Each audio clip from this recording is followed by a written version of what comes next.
Hello guys, this is Richard Rich TV and welcome back to my channel. But before I start the devotional guys, I would like to shout out the following personal channel na nagpunta rito at nag-join sa devotional. Shout out and God bless to Shane Pindon, Eliza Miharis, Mark Anthony Pamisa, Ria Vida, Junarine Milcar, Christopher Claire, Albert Aglianosa, Larissa Lado, Fiona Matadling, Dayan Magsayo, John Rinon Salana, Francis Canoy, John Ray Abiden, Heart Ponsalan, Connie Vlog, Yans TV, Michael Aborita, SSC TV of Korea, Mystified, Francendo, Juliana Estopel, Jalaika Portugana, Jerry Abo, Kate Las Marias, Vanessa, Diane Spakal Dalhin, and Christian Regasa.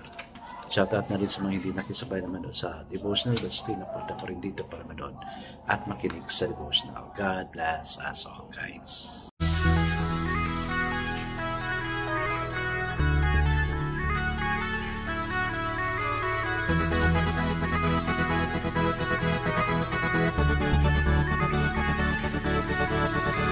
Rich TV, where you heard it, number one is on the top. Good advice, they'll never stop. Rich TV, where you heard it, number one is on the top. Good advice, they'll never stop.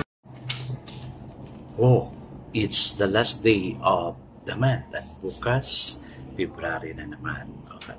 Ang bilis ng panahon guys, no? Parang kailan lang we celebrated December, Christmas, and then this time, last day na. So let's welcome. Ngayon parang i-welcome na natin yung February natin. It will be a good month for us. Walang struggles because God is guiding us. I guess it's time to proceed to our devotional. Let's open the Bible to Psalms 37 verses 1 to 10. Still guys, I'm using the devotional study Bible because the words used is so simplified na maintindihan talaga natin. Okay, the word of the Lord in Psalm 37, this is of David, says, "Do not fret because of evil men, or be envious of those who do wrong. For like the grass, they will soon wither. Like green plants, they will soon die away. Trust in the Lord and do good.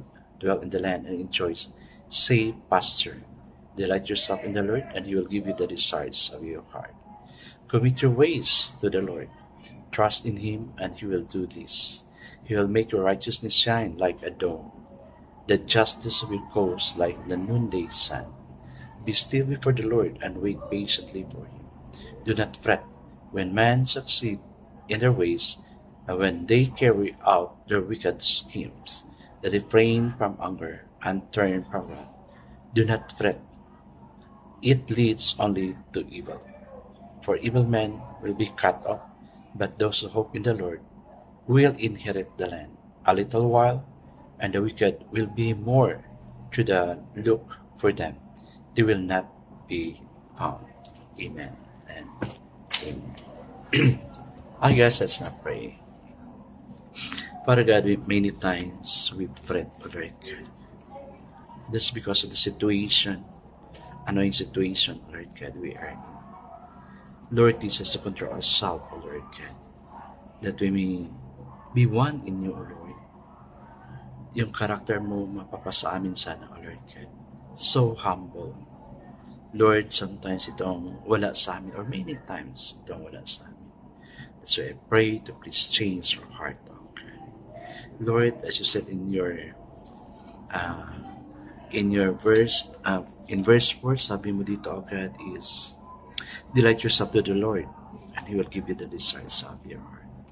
It is also our desire, oh God, not to fret. We're not only desiring for money, material things, long life, good health, but also this thing, oh Lord God. Kung pili lang, oh God, kung ano yung character mo, kung ano meron sa iyo, we're also asking the same so you could live a godly life by you and through you. Thank you for those who are here, oh God. Bless them as they sacrifice their time, make it their time just to be here, just to listen of your word. Bless them, oh God. I'm praying for them, and I know, Holy Spirit, that you are also praying for them earnestly. Bless us all, oh God. In Jesus' name we pray. Amen and amen. The focus verse we have for this evening, guys, is found in Psalm 87 verse 7, it says, "Rest in the Lord and wait patiently for Him. Do not fret." So the title of our devotion for this evening, guys, is Blooming Fret. I overheard a cockney in London describe his boss is a blooming fret. The governor is a worrying fritter.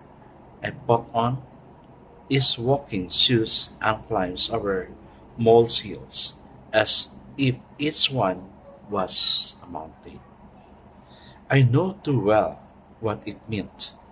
I checked the molehill I was climbing as if they were mountains. I made a list of all the threats of my life, responsibilities, and relationship.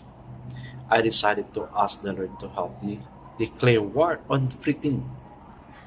I committed each one to Him and keep a record of what happened.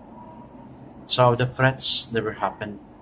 Many of them were solved by the Lord's intervention, and others were the source of growing impatience trust.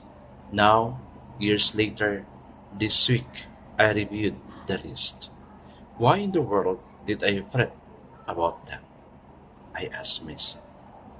Fretting is the misuse of the gift of imagination to picture the worst that could happen. A Christ-cultivated imagination enables us to imagine with greater clarity that He wants to do with those people and situations that make us fret. In James Weldon Johnson's listed, Lord, his prayer for the preacher is a good one for all preachers. Lord, turpentine his imagination. Yes guys, no? Ako minsan, guilty ako niyan kasi I always fret. Mugot ba? Kaya, kunin natin yan kasi nakakahawa yung ganyan na character. Di ba? Sa classroom ninyo, sa opisina, sa bahay. If you see somebody gamugot, then parang you're also affected because you're living in the same place. As much as possible, let's ask God na kunin tong habit na to, character, or whatever it is, anong tawag dyan, let's ask God na kunin niya to so we can move on. Kasi pangit talaga guys. Dapat we are all smiling. Kasi if you are fretting, that would add to parang burden, that would add to parang heaviness in us. So, let's ask God na hindi tayo ganyan. But let's ask God to start our new day with full of smile, joy, and happiness deep within our heart. I guess that's not praying. Lord, turpentine our imagination and set us free of fretting. Amen and amen.